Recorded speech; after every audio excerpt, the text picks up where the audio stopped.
Today we're doing a versus video. It's Super Mario Bros. For Nintendo Entertainment System versus Alex the Kid Miracle World for the Sega Master System. Let's get on with it.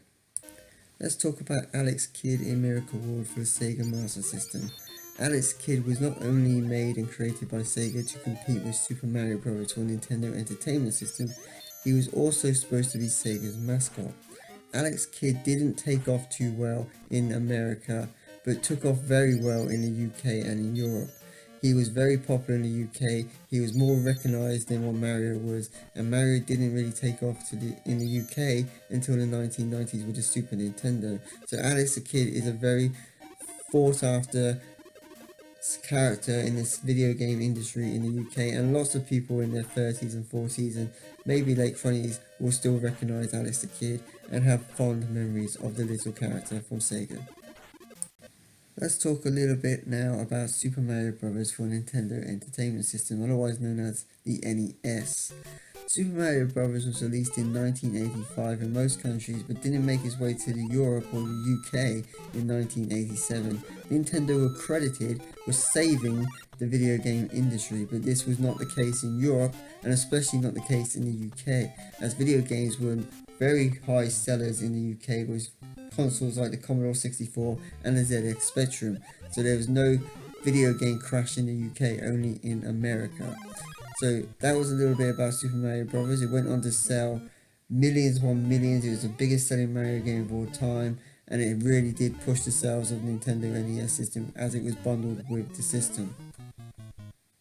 So now let's compare the graphics. The first subject we're going to do is graphics. So let's do a side-by-side comparison so you can see both games side by side. Alex the Kid is obviously a better game in terms of graphics because the Sega Master System has a much powerful processor, powerful graphics display, more color, so Alex the Kid is bound to look better. As you can see on the other side of the video, that Super Mario Bros. Has less color, more pixelated, and less background detail as well. So the graphics, obviously the win goes to Alex Kidd Miracle World for the Sega Master System. Not too much to say on the graphics because you can clearly see which one is better. Now let's talk you through a little bit about Alex the Kid's gameplay. Alex the Kid's gameplay runs at a very fast pace. He is a little bit juddery, and when you're jumping from one platform to another, he doesn't particularly handle that great. But I am a very big fan of the options of vehicles and accessories that you get on this game, such as Alex the Kid can access a motorbike, he can access a helicopter, and also he can access a power punch, which helps him defeat enemies and blow up walls.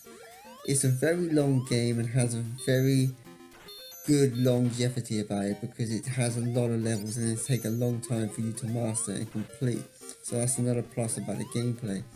The boss levels in Alex the Kid are not too much of a fan of because you have to play paper, rock, scissors, which can be annoying, but it's okay. I mean, it's nothing to complain about. You can easily get through the boss levels when playing paper, rock, scissors. It's not too bad.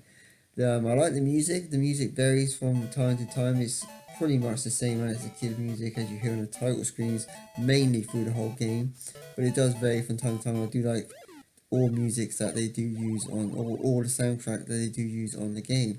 It's very nice to listen to, and it's very good and pleasant to play when listening to that music. And it does get stuck in your head, so you will find yourself humming the Alex the Kid tune quite a lot during the day when playing the game. So let's talk a little bit more about Mario and his gameplay. Super Mario Bros. Gameplay is damn good. There's nothing I can really say about the gameplay that's wrong. He handles very well. He has a lot of power-ups. He has flower power, he has his mushroom, and they're the two major powers you find in the game. The music continues all the way through the game pretty much. You only get a slight very change in the music. It's pretty similar to Alex the Kid, as you will listen to the main Mario music pretty much all the way through the game. It's not as long as Alex the Kid Miracle World. The game itself is a lot shorter and doesn't take too long to complete. And besides that, it doesn't run as fast as Alex the Kid neither, but it does run at a nice smooth pace, and you can hold the run button down or make Mario run faster and jump further distances. The boss is, as you know, is Bowser, and you just have to dodge his hammers, run underneath him and collect the hammer or hit the switch or whatever it is at the end of the level, and then you defeat Bowser. So the bosses are better on Mario compared to Alex the Kid in my opinion, but overall I'm going to give the gameplay to Alex the Kid for the fact that it varies better. You get more vehicles like helicopters, motorbikes, you get a power punch, the game is longevity, and I prefer the gameplay of Alex the Kid. It's quite enjoyable. And also I forgot to mention that Alex the Kid, there is a boat level as well, which is pretty damn good. So I'm going with Alex the Kid on the gameplay. So it's 2-0 to Alex the Kid and Sega. So the win goes to Alex the Kid Miracle World on Sega Master System. I really did enjoy playing this game. I gotta be honest, I didn't get into it until I was an adult because I never had a Sega Master System. The first Sega console I had was the Sega Mega Drive. But I really do enjoy Alex the Kid Miracle World. It's an underrated game, and especially in the US where people just consider it to be crap. I think they should go out and play it and actually get into the Sega Master System because they didn't know what they was missing out on. I mean, the Sega Master System was an awesome system, and Alex the Kid Miracle World was a fantastic game. Thank you for watching. Hope you enjoyed my video. See you next time for some more awesome videos.